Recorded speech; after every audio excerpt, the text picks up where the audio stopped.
Back to France and the aforementioned Vincent Bolloré, the billionaire media magnate. Bolloré has a reputation. He's a skilled corporate raider with a well-established strategy. Acquire a small stake at a news organization, slowly build up his shares at said organization, stage a hostile takeover, then lay off a bunch of staff and pivot the outlet editorially to the right, even to the far right. They call it the Bolloré system.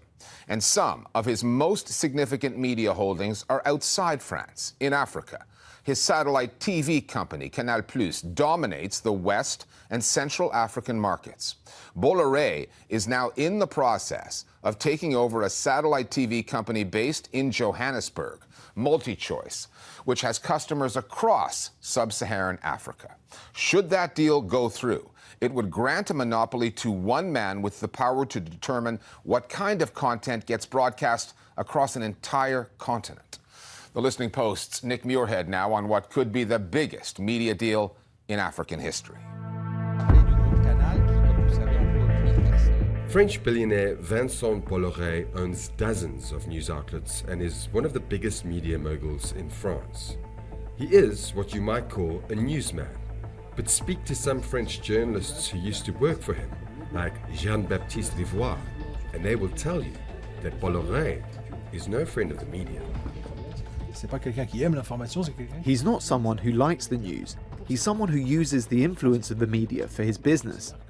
He has a very precise editorial line. After he takes over an outlet, the majority of the editorial staff often go on strike and protest. People end up leaving, and then they hire journalists who are willing to obey. There is a real purge of journalists and editorial teams whenever he gets his hands on a media outlet. Each time he takes control, the media company completely changes its editorial line and tilts towards the extreme right. The easiest example is a French news outlet called CN News. It's now the second biggest current affairs TV channel in France. And under his ownership, it has changed to be the French version of Fox News. Le maire, le professeur, le policier, tous ces gens-là sont beaucoup moins écoutés que le trafiquant de drogue ou que l'imam. We're going to have talking heads talking about how immigrants are going to replace the native French population, urging Muslims to renounce their faith in order to assimilate into French society. That's that sort of thing. That's the modus operandi Bolloré used to transform France's media, but more and more his attention has turned to Africa. His media group is called Vivendi. Amongst its holdings is Canal+. When Bolloré took over in 2012, he rapidly grew Canal+ into the largest satellite television provider in Francophone Africa.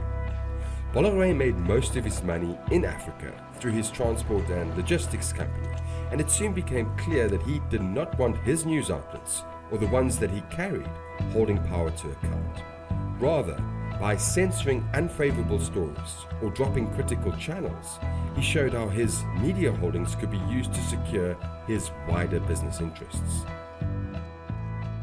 In 2017, we did a report on Canal+ on a popular revolt against the dictator of Togo, Gnassingbé Eyadema. But it just so happened that Bolloré was trying and hoping to sign contracts with Togo, and so he had this report removed from the channel so as not to disturb his friend Eyadema. Le Togo peut aussi s'appuyer sur sa stabilité.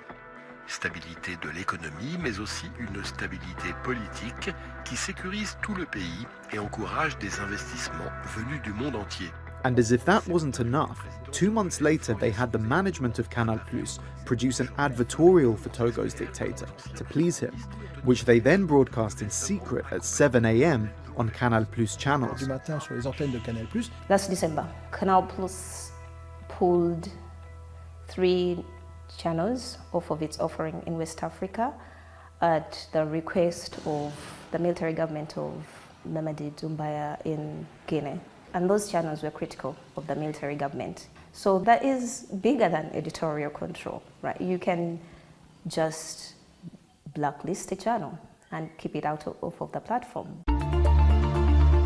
After pleading guilty to corruption charges in France related to electoral interference in both Togo and Guinea, Bolloré sold his transport business in 2022 for more than $6 billion and announced his retirement, although insiders say that was just symbolic.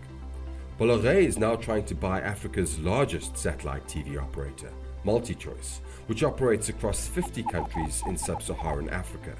And the way he's going about it fits the pattern of what is known as the Bolloré system, where he gradually buys shares in a company until he is in a position to stage a hostile takeover. And this is what it looks like when you combine the reach Bolloré already has with Canal Plus with what he could have with MultiChoice. So for many people, this is a red flag because we do not know what the game plan at the end could look like. It could significantly alter what kind of content people get access to. It could change how advertising works on the continent. It could increase the prices for pay TV across the continent and make television even way more inaccessible to millions of households on the continent. But what we know for a fact is he's trying to grow Canal Plus. He's trying to make it a Pan-African brand. And in doing so, he has deployed the strategy that we have all known him to deploy for a long time. The concern with this merger is that not only could Bolloré pick and choose the news channels that are carried by MultiChoice's satellite service, giving him a near monopoly on the kind of journalism that's broadcast across the continent. There's also the matter of advertising revenue generated by MultiChoice, which Bolloré could channel to France and away from African news organizations and production houses that rely on those funds to survive. And if you look at the Bolloré system, that business model already exists. En effet, le rapprochement de Vincent Bolloré avec MultiChoice. The connection between Vincent Bolloré and MultiChoice can quickly produce some serious problems. Most international advertisers with big budgets spend the majority of their advertising on Canal Plus here in France. So this money, which should be used to nourish the African TV landscape, instead goes to French channels broadcasting on Bolloré's group. The revenue that should have been created around the popularity of television in sub-Saharan Africa is instead siphoned off to France. It's likely that the same thing will happen in South Africa. Risque de se passer en fait en Afrique du Sud. So already, African journalism is too easy to influence by the political elite because it is cash-strapped, and that would increase that threat. Not being economically viable is a real threat to journalism, because if you shrink the independent sources of livelihood for journalists and media owners, you open them up for influence, bribery from the political elite. We put in interview requests at Vivendi and MultiChoice, but neither responded.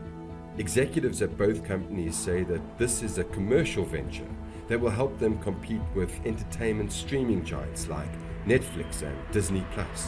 They dismissed claims over press freedom, saying that MultiChoice doesn't produce news content, it just carries it. But the ability to curate news and entertainment programming will only exacerbate concerns over Bolloré's growing monopoly in Africa. Influence doesn't have to happen through news. In fact, the method is usually to replace news with entertainment type of programming. And in Africa, some of these extremist views aren't even necessarily being done through news media primarily. Tell me, are you not one of those fake pastors? I'm sorry I'm a straightforward person.